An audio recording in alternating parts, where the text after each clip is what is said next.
Hello, I'm Alice Redgate, a member on Exeter's iGEM team for 2016. Welcome to today's episode of Desert Island Science. To watch more about the iGEM team's journey, you can find our channel by searching for Exeter iGEM 2016 on YouTube.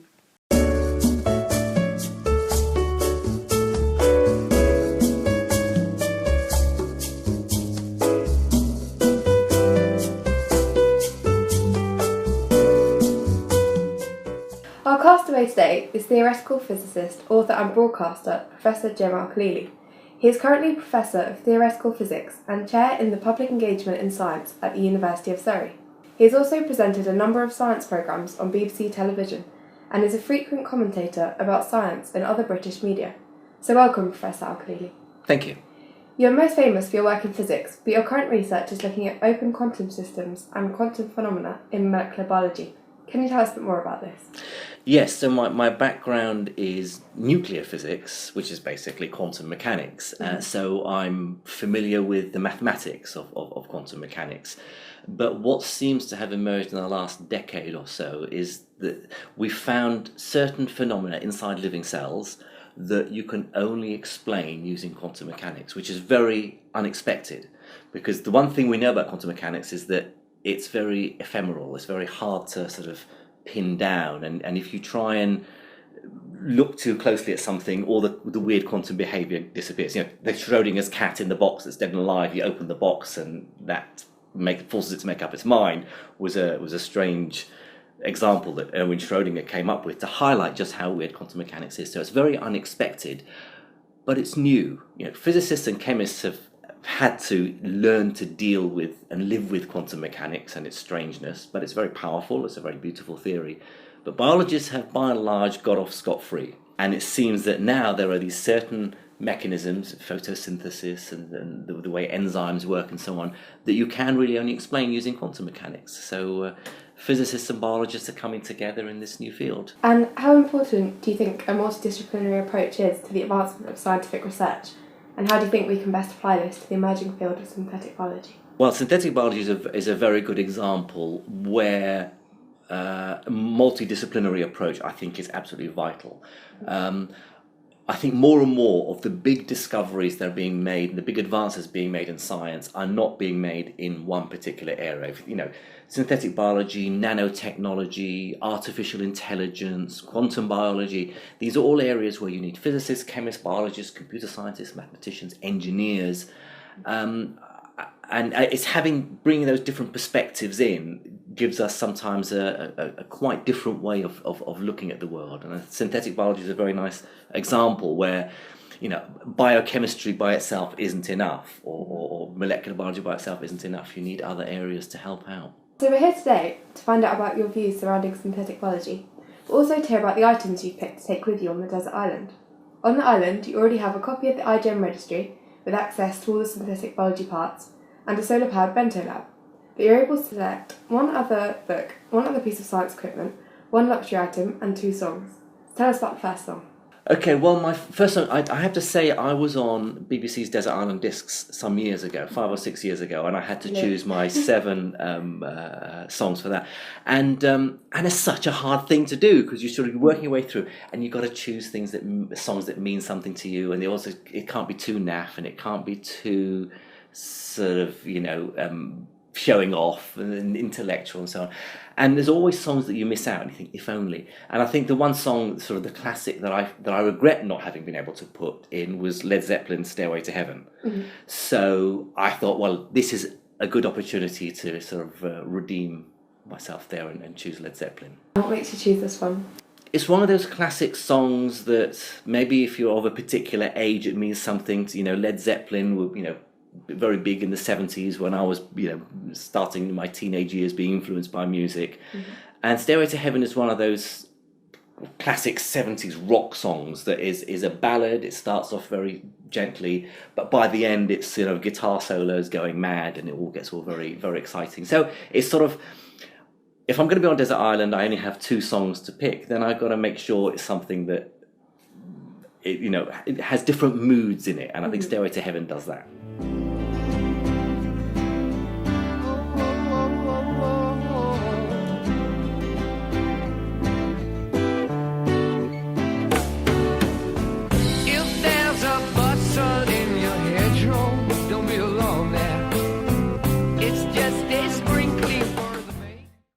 part of our iGEM project is Human Practices, where we take our project beyond the lab.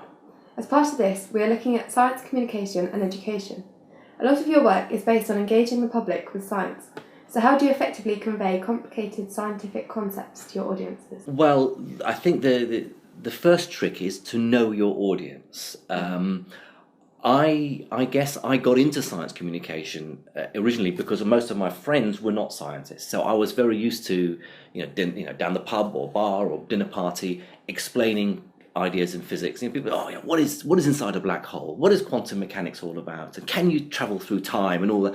And so I became well practiced in trying to find the right language. Mm-hmm. So knowing your audience is so being able to sort of put yourself in the audience's shoes and how do they see the world? What do they know? And then choosing to, avoiding technical language as much as possible, for example. And I just found that I derived as much pleasure explaining something to someone and seeing that, that the light bulb go on over their head, mm-hmm. as much pleasure as I derived from learning about something new about the world myself. So if I discover something new, I just want to go and shout about it to everyone. I can't understand those scientists who discover something new and then don't want to share it with the world. Or, they will share it, but, in the time-honoured way of writing a paper in a journal that probably is only going to be read by half a dozen people. I want to share it with lots more than that. But do you find it difficult to appeal to such a range of viewers and listeners when you don't know who they are? Yes, I think you need to have a very clear idea in your mind of who you're talking to. One of the big things I learnt when I started presenting on TV is that it's very different from giving a lecture to a hall full of people. Even though it may be your program is watched by 1 million people, mm-hmm. when you're looking through that camera lens and talking, you are talking to one person sitting on the sofa watching you, so it's a conversation. And mm-hmm. you sort of have to imagine that person. And so, if I'm doing a documentary for BBC 4, I have roughly in mind my typical BBC 4 viewer. Someone says, there's a good programme about, astronomy tonight, I'm going to catch that. So they don't have a background in science, but they're interested, mm-hmm. and they want to be made to feel clever. They want ideas thrown at them. So I have to have a very clear idea of that one person that I'm talking to through the lens. So tell us about the piece of science equipment you've selected. Well, now, see, this is a difficult one because I'm a theoretical physicist, so I don't have scientific equipment. And I wondered whether, do you allow sort of something that is useful? I mean, is it nostalgia? So, I want to take my favourite microscope with me, or I don't know. No, it can be anything you'd like to take with you that you use within your work, within your research, you'd like to have on the desert island. Well, then, can it be my laptop? Yeah, that's absolutely fine. I mean, use that for your research. My MacBook Pro is coming with me. We'll get some solar panels out for you as well. Excellent. So what would you use the MacBook for? Well, the nice thing about a Mac is that I can do everything on it. So it's the documents that I write, the papers that I write on it, the presentations I make. It's used for whatever you use a computer for, but also I run code on it. Mm-hmm. And so doing calculations in quantum mechanics, in physics, if you're sort of solving equations using a computer program, the computer language that I tend to use called Fortran, which is a very old-fashioned language, but it's still used to solve equations in physics. I have all my codes. Some of them go all the way back to when I was a PhD student in the late 80s, and they still work and they still run. And what you do with you keep them all, and they're just chunks of code. They're just called subroutines, and this subroutine solves this particular kind of equation. So if I have this problem, I'll use that. This is a subroutine that helps me draw a nice curve through data points. So you sort of pick a mix, and it can all be done on the laptop, and then produce the results in pretty graphs. I don't know how much research I'll be doing on the desert island. It might be I don't know. Is there anything you'd want to solve if you had that sort of long amount of time? I don't know about solve. I think there's a lot of areas of science where I have sort of big gaps in my knowledge that I would take that opportunity to learn. I never have enough time. There's a new area of science that's something interesting that I find out about, and all I can ever do is scratch the surface, unless I have to. But if I had the luxury of all the time on Desert Island, well, I'd do a crash course in all sorts of. So another area we're looking at is promoting equality and diversity in science. As a member of the Royal Society Equality and Diversity Awareness Network, how significant do you feel that the current inequality is, and what do you think needs to be done to improve it? Okay, well, first of all, I mean, I'm not any longer on that committee. That committee has been dissolved. There's another committee, but I did spend a few years on it, and it's something, diversity and equality obviously are issues that I think are very important. I think we still have a long way to go. I mean, organisations like the Royal Society are trying so much harder now. Subjects like physics, probably only 1 in 5 women study physics, at undergraduate. Biology, I suspect the gender balance is probably in the other direction. It depends what level you're at. So undergraduate equal at our university, and then postgraduate's female male, and then further equal. Right. See, that's the problem. It's not. People always talk about, well, we've got to get more women into physics. More girls doing A-level physics to get more.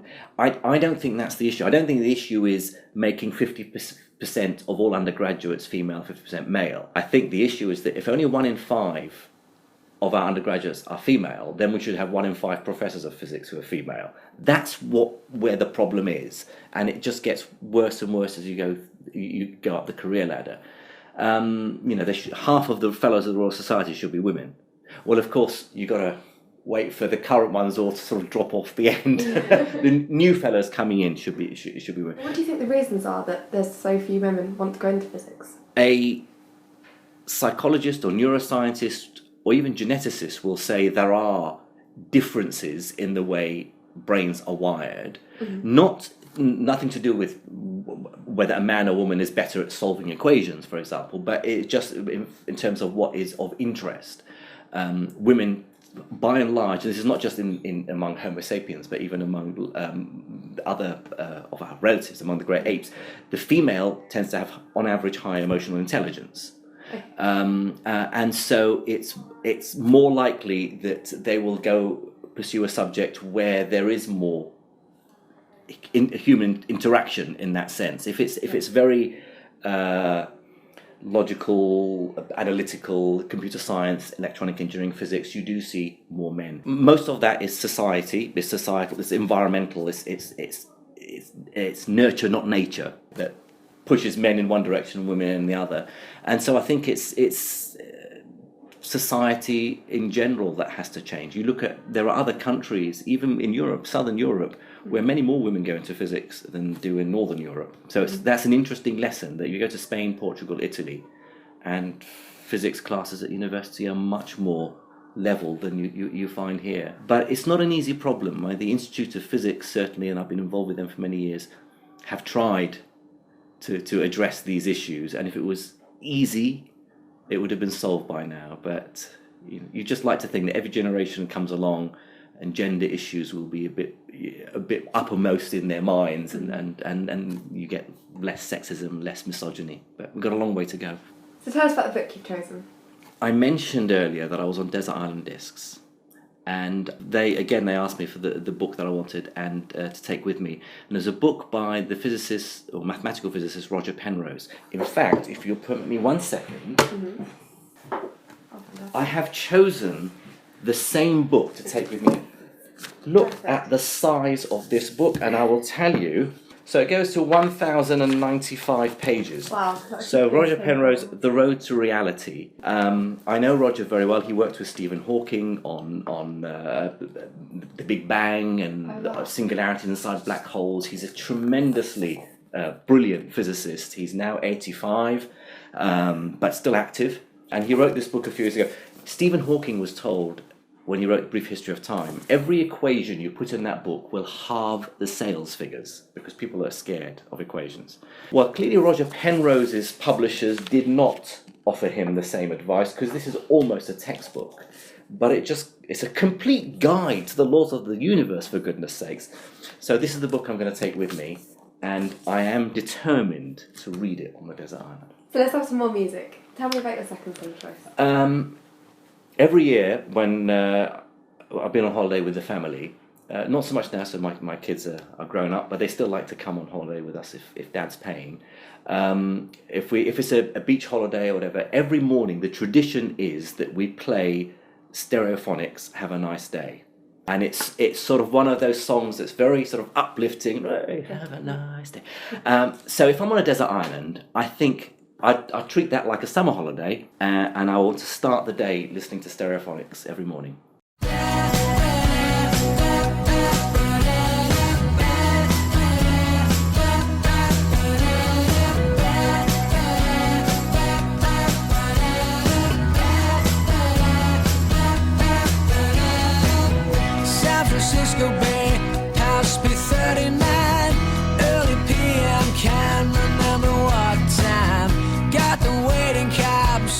at the red light. A dress was... A major setback in synthetic biology is that the public's negative perception of modified organisms can prevent advancements in the field. What role do you feel the media plays in this? I think the media play a very important role, and if you even go back 10 years, there was certainly, you'd always hear these scare stories, whether it's synthetic biology or nanotechnology or nuclear power, GM food and so on. Clearly these are issues that the public are very concerned about and understandably often nervous. But these days I do believe that the media, certainly those that comment on scientific issues, are much better informed and much more willing to provide a balanced, sensible discussion. There are obviously tabloid newspapers that I don't feel I need to name that will always write the scare stories, but then that's always going to be the case. But I think the media now are much more willing to talk to scientists. Scientists are much more willing to talk to the media as well. I think it's having that two-way communication. It's when a scientist and the journalists are sort of talking at odds to each other that it's understandable that the journalist gets the wrong end of the stick. So they're not deliberately trying to scare people or write these scare stories. They just simply haven't understood the issues. But you certainly things like climate change, for example, now and a lot of health issues, I think the media are being much more sensible. And I'd like to think that something like synthetic biology, which holds so much promise, is going to be discussed in a sensible way as well. Talking about potential and promise, if you could create anything using synthetic biology, what would it be? I like the idea in health, the idea of tackling certain diseases, whether you're tackling certain viruses or bacteria, of designing a virus, for instance, that doesn't do anything harmful, but sticking antibodies on it or something. If you can tailor-make living creatures that can then go in and attack disease and infiltrate inside cells, I think the sky's the limit in terms of some of the problems that you see in health that you can actually improve and resolve, and it may be that is the way medicine will go. And we talk about personalized medicine and how you deliver drugs targeting particular cells. Well, if you can engineer these nano machines using synthetic biology, I think that is the future, and I think it's probably not that far away. Going back to your career, what has been the highlight? Well, my career has been very varied. So I think of myself as a research scientist. I'm a teacher, I'm a broadcaster, I'm a writer. So I think there's highlights in my research, on the odd occasion when I've had a eureka moment, you discover something new that no one else in the world knows. In my case, it's never been Nobel Prize winning work. It's been something that's quite obscure, quite niche, in quantum mechanics or nuclear physics. So those moments are moments I remember, dashing down the corridor to tell my colleagues, I've got the answer and it's actually 50% bigger than anyone else thinks, Those are exciting. I guess, if I'm honest, the highlight for me actually happened not that long ago, a few months ago. I was invited to a science meeting in Tenerife called StarMus, which Stephen Hawking organises, and I was awarded the inaugural Stephen Hawking Medal for science communication. And I had to go up on stage and receive the medal from Stephen Hawking, Brian May of Queen, Alexei Leonov, who's a Russian cosmonaut. He's now in his 70s. He's the first man to walk in space. So between them, they designed this beautiful medal. So it has a cosmonaut floating in space with the life support umbilical cord becoming the electric cord to Brian May's guitar. Oh, wow. And it's just wonderful. And it was one of those meetings where sort of anyone was there. So I was there with Brian Cox and a number of other, Richard Dawkins, and a number of other British scientists and American scientists. But while I'm up on stage, there are tributes coming from Peter Gabriel and Sting, from Chris Hadfield, the American astronaut, NASA astronaut who sang the David Bowie song in space. You just think, wow, I'm at the centre of everything, and they're giving me this medal, and it was fantastic. it was fantastic, and and it was a celebration of science and music. Yeah, it was not the sort of. I keep telling my wife this conference over that, and she said it wasn't a conference. You were there on a jolly. You and Brian were just getting drunk with these cosmonauts. So, what made you interested in the area you're in now? Well, everything happens by accident, it seems. You know, I chose nuclear physics as my PhD subject because I did a final year project at university with a professor who was a nuclear physicist, and I enjoyed working with him, and that became my PhD project. And then you become a nuclear physicist, and you do research in that area. Quantum mechanics becomes interesting. I never set out to become a public figure. I never set out to become a broadcaster or TV presenter, but you do one thing and one thing leads to another, and I'm very lucky. I mean, I enjoy doing what I'm doing. I enjoy writing. That's probably the thing I enjoy most. And writing, you know, sort of popular science, and I'm even dabbling. I've just finished writing the first draft of my first novel. Wow. So a science fiction thriller, and that's so far removed from anything else I've done. So I feel privileged that I'm allowed to do that sort of thing, because most people say, well, when do you get the time to do it? Well, weekends and now and again, if there's nothing else doing, that's what I'll focus on. I'm very lucky. My wife Julie doesn't work now. She wasn't well a few years ago, and so she gave up work with the plan of going back after a little while. But actually, she's enjoying not working, but she's also enjoying running my life for me. Oh, so it's absolutely fantastic. I mean, luckily I have no secrets from her. But she deals with all my emails. She deals with my calendar. She hates me saying that she's my PA, because obviously, you know, she's the boss. But the reason I'm able to do so many different things is because my time is very organised. She makes sure I say no to things. So something like this interview, definitely, you have to do it. But there are obviously I get a lot of invitations to give talks and things which I can't do. So just organising my life and not wasting it. And luckily I enjoy what I do, so I don't need to find lots of R&R time of watching TV programmes or playing computer games or anything. I don't need to do it because I enjoy this stuff. And as a final question, who have you enjoyed interviewing the most during your career, and why? I guess you mean on Life Scientific on Radio 4. There have been so many great guests. A lot of them have been mates. You know, people like, so I sort of know them anyway, and I know what answer they're going to give. I guess the one I enjoyed most was probably Peter Higgs. And I enjoyed it because it was just so unashamedly geeky. You know, I tried not to be starstruck. And I remember asking him, can you explain what the Higgs boson is I said, can you explain the Higgs boson? You're Mr. Higgs, tell us what the Higgs boson is. And he gave this beautiful 2 or 3 minute description of the Higgs boson is. But he could tell from the look on my face that although I understood it, the general listeners on Radio 4 would not understand it. And I said, that was beautiful. He said, and I'm thinking, this is all going to get cut. You know, the producer's going to cut it. So I said, okay, well, here's a challenge. Can you explain the Higgs boson just in 30 seconds? No. He just said, no. I said, well, can you do it in a minute? No. Great. But actually, he then went on to explain, and I thought this was really beautiful. He said, look, I spent a century trying to get my head around the idea of the Higgs boson. It's taken this long to confirm that it exists. What right should the public have in being able to understand what it is just in a soundbite? And it got across the idea that although science should be for everyone, and anyone can become a scientist if they're passionate about it, doesn't necessarily mean that it's always easy. You know, you have to invest time and efforts. Some of the concepts in science are difficult. Something like the Higgs boson is not easy. You can't just say, this is what it is, and expect someone to say, oh, okay, good, I understand. So it was fun. It was fun to try and find a way of getting across something as difficult as the Higgs boson from Peter Higgs himself. So did they cut it? They didn't. They didn't? No, Oh, they fantastic. kept it all in. That my producers thought that was a wonderful example. So there it was, you know, that he gives his full 5-minute explanation, and I say, and he says, it's not going to work, is it? And I say, no, this is probably going to get cut, and then he does it. All Brilliant. kept in. That's really nice. So let's hear about the final item you picked then, your luxury item. Well, you see, my luxury item, I had in mind that you weren't going to allow me my laptop. So I was going to take my Macbook Pro as my luxury item.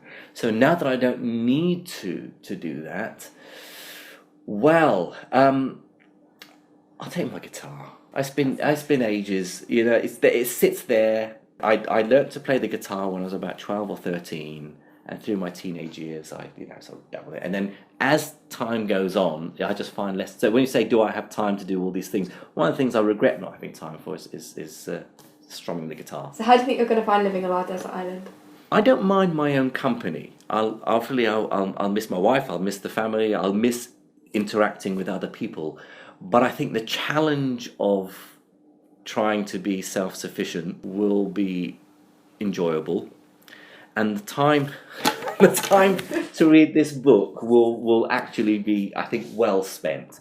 Now, I don't know when I finished it, can I then come home? Or, I mean, am I there forever? Or so I was going to say, no, maybe I can build a raft out of this book. I can float all back home on the book after I finish reading it. That, then we'll let you come back. Thank you.